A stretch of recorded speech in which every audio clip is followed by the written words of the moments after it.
I want to show you this one right here because CNN actually gave in. Let's go. Highly unlikely that Hunter Biden will be convicted. It's probably going to be a hung jury. Think of it. This is a jury in Wilmington, Delaware. In the last election, 26,000 people in Wilmington voted for Joe Biden. 3,500 voted for Trump. The Bidens are adored in Wilmington, so it's very easy for Biden to say this. I can guarantee you he will not say this about the trial in September on which Hunter is charged with tax evasion. So you're saying you think that Biden would actually pardon Hunter Biden, despite him saying Yes, as a father, he would. No. But he knows that he's not going to be convicted. He did not say that about the trial in September because there, the stakes are much higher. He's accused of tax evasion, and the money on which he failed to pay taxes came from foreign sources and is linked to influence buying. In other words, to buy the influence of his father. They can actually track the payments to various Biden members, including payments for Joe Biden's mortgage payments. Just to be clear, there's actually not any evidence linking any of Hunter Biden's wrongdoings to Joe Biden. You are incorrect. You are incorrect. We have the bank statements. They've been presented in the House of Representatives. You mean because he paid back a loan to help buy a car from his dad? No, because he routinely paid Joe Biden's household bills. This has been...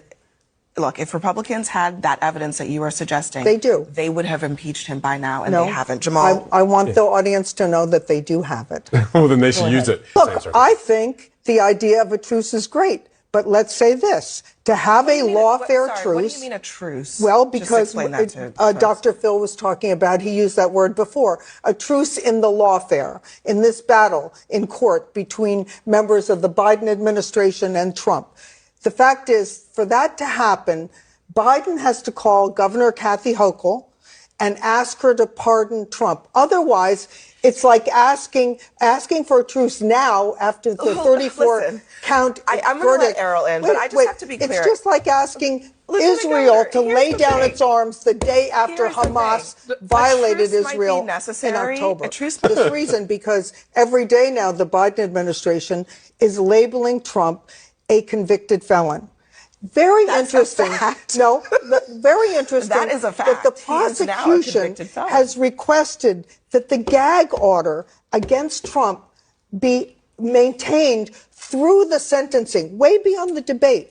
This is very interesting. If the gag order's intent were to protect the jury and to protect the integrity of the trial, it would be lifted. But no. They don't want Donald Trump to be able to criticize the government even after the verdict. And that shows that the real purpose of this gag order is to influence the election. Well, the Bill of Rights live in a different world than I do. The Bill of Rights was written to protect not the government, the reputation of the government, the reputation of a judge. It was written to protect the accused, the defendant, and we're losing sight of that. It doesn't matter whether it's Trump or not. We should always protect the rights of the defendant, the accused, not the government.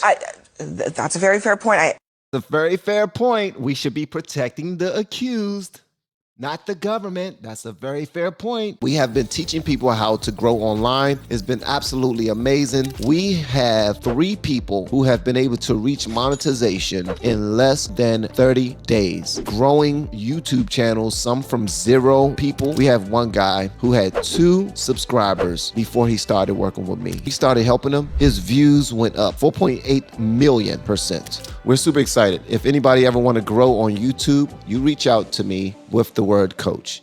And we already know Abby is not in the business of telling anybody who's giving her information opposite of what she already believes, opposite of her current ideology, opposite of what is financing her and funding her lifestyle. If anybody give her anything opposite of that, she's not going to concede.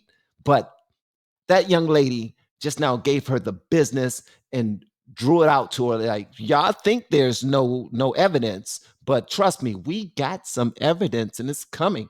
And he's like, oh, how come we don't have no evidence? They're probably inside of her ear like, yo, what's going on? They got something that we don't have. We need to hurry up and get it. What's going on? So that's where we are right now, man. I'm hoping that Trump is vindicated from that information. I'm hoping that they actually have this information. I'm hoping that they actually put it out, and I'm hoping that it does something to flip the tides, because right now it's not looking that great. I'm just keeping it a buck with y'all. It's not looking that great. It really isn't. Y'all let me know whatever y'all want me to know. I'm going to read some of these comments that y'all have been saying, because I seen y'all was like, let her talk.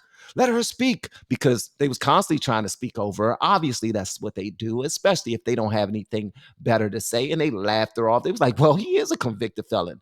Well, you can create anything. If you have that type of power where you can pick out the jurors, you can pick out the DAs, you can pick out the judge who's not going to lean no matter what. No matter what. And you put it in a city that don't mess with Trump at all. They don't like the brother. I don't know why, but they just don't like the brother. All right. You put it, everything is in your corner the way that you want it to be. Right. And then you say, well, he is a convicted felon. Anybody that have the whole court system thrown at them like that will be a convicted felon. And we're going to try to hold it against them. What about Biden, who created a whole boatload of convicted felons with that crime bill? I know people don't like for me to bring that up. They're like, let's stick to Trump. Let's stick to the topic. Let's talk about Trump. Stop bringing in Biden. No, I'm sorry. I got to bring in Biden. Why do I have to bring in Biden? Because I voted for Biden.